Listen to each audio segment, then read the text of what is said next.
Welcome to the Hermitcraft recap. My name is Pixorifs, our writer is SlyXP. Captions on this video were provided by Liara. And if your name is on Hermitcraft, congratulations! You're probably one of the many talented community artists whose work was selected to be featured in the Season 10 fan art gallery, which, as of Azuma's latest episode, has been declared complete.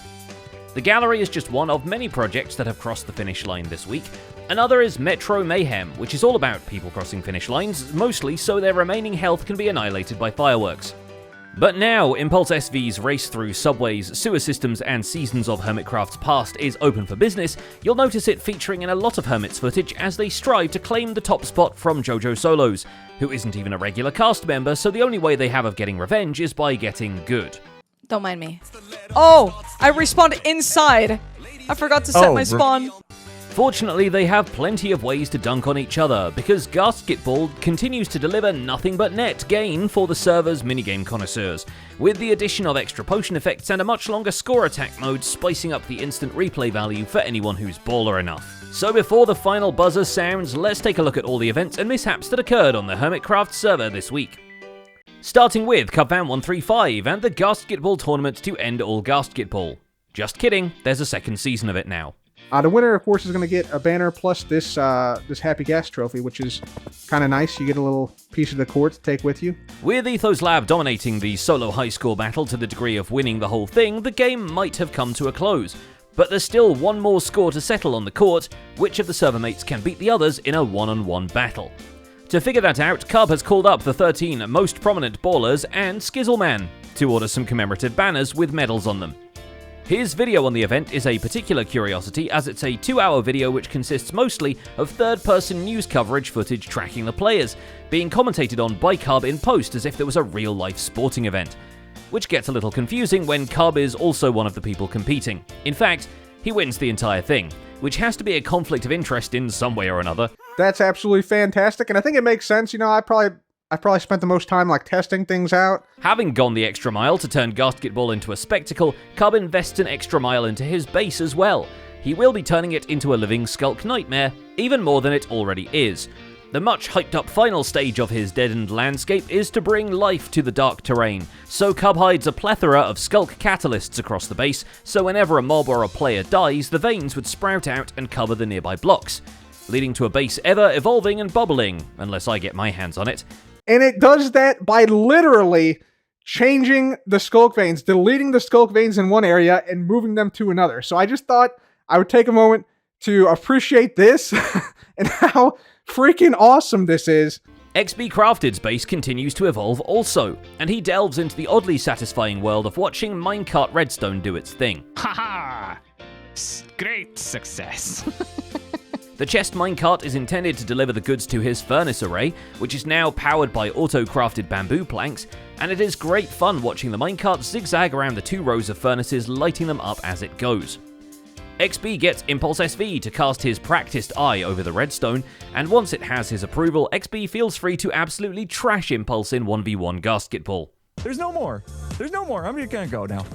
Oh, you! As we've come to expect at this point, wherever Impulse is, you can bet Skizz isn't far behind, and the matchup is a bit more even when he tags Impulse out to provide courtside commentary. Joe Hills chooses to PvP indirectly, spending a full hour aiming to post a high score and try out the different game modes, including a 32-minute game which results in a total any NBA team would be proud of. I mean, the NBA team would have opponents who are also trying to score, but at least LeBron doesn't have to deal with ghasts. This is maybe not a salvageable. No, not salvageable. LeBron also doesn't have a side gig managing a tech museum with a combination chorus fruit and chicken farm. And maybe that itself is the Joe Hills difference. Because Joe needs end rods to properly represent his latest series of exhibits on deep space observatories and radio wave receivers, including this one from Puerto Rico, which I can relate to because I too have found a huge depression. Basically, the idea was they found a huge depression, in the ground, that was generally shaped like a spherical cap. And then they built a dish that was the shape of a spherical cap inside of there.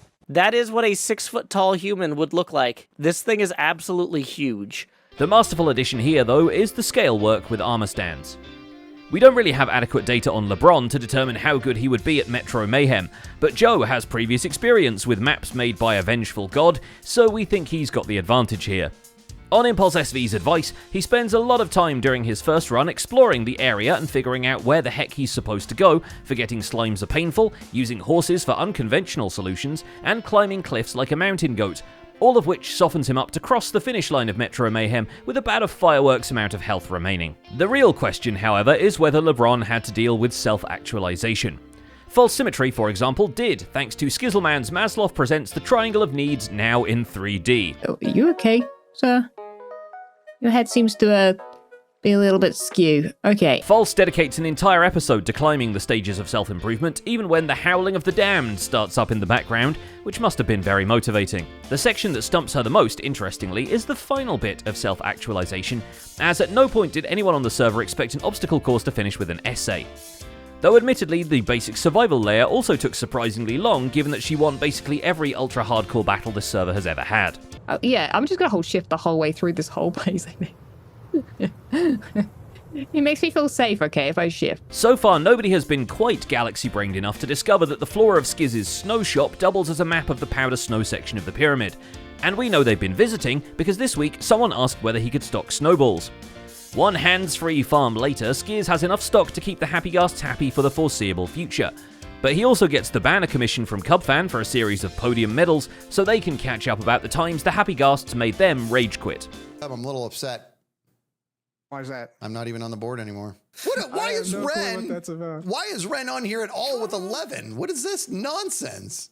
I think he just put. I don't think he put his name in the book. He didn't want to be on this, like on the second page of the book here.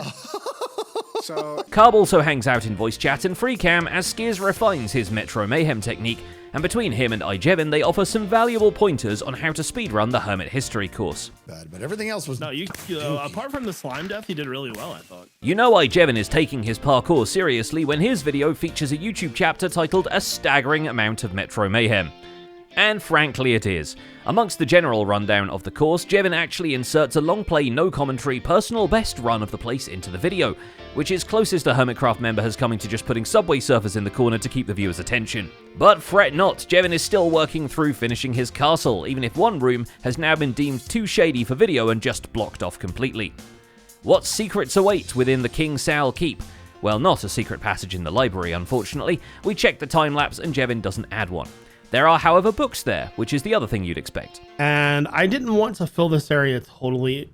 What the heck? I know you saw. I think I'm losing my mind. And finally, there's Azumaboid, taking a break from his lucrative musician career. And no, we are not kidding. There are a couple of newly published tracks over on my Soulside Eclipse music channel, if that tickles your interest at all. For those surprised, we invite you to read Azuma's nickname backwards sometime. Here on Hermitcraft, however, he is appreciating a different kind of art, which is also what he's been working on for the past season. After much of the Reddit threads and community outreach, the fan art gallery is finished up and ready to be presented to visitors. Or Mumbo, if you can grab him. This is like a full... You've made like a full art installation here. Yeah, that's the idea. Azuma makes sure to give the man a full tour of the paintings, which, yes, includes him admitting to having streamer brain rot. This is the darkest timeline. Streaming is a very fractured environment where you're like, literally got 3 things or more to focus on at once. Yeah, no wonder I'm getting so much stuff wrong. Dude, I feel like live streaming might be slowly destroying my brain, though. Still, brain rot be damned, there's a parkour course to sequence skip through. So after a few practice runs, X gathers Cubfan and Skizz to exchange their most game-breaking jumps and creates a definitive guide to speedrunning Metro Mayhem. In the process, they somehow blow up a horse. oh no, he's gonna die! This is so sad! Oh, the humanity! And that's about it for this week's recap. Our writer is SloyXP and my name is Pixel Riffs. Captions on this video were provided by Liara. Don't forget to leave a like while you're still here and subscribe so you won't miss future recaps. Thanks for watching and we'll see you next week.